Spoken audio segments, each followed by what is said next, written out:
setup for checking Jeep Grand Cherokee suspension, air suspension compressor.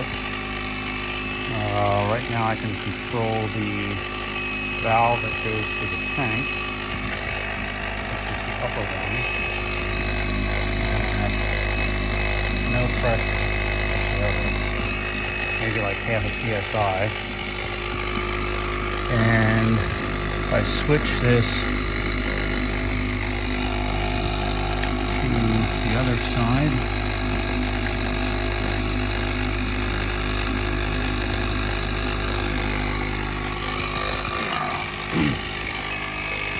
control.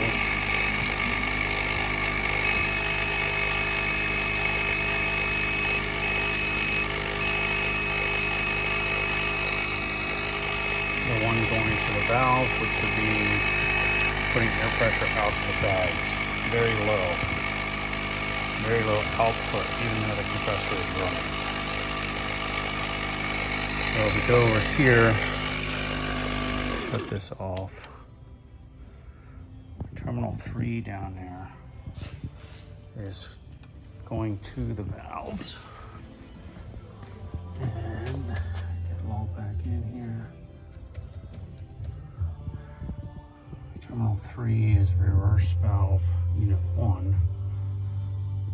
Terminal 5, reverse valve unit 2, opens to feed pressure to the tank in the back.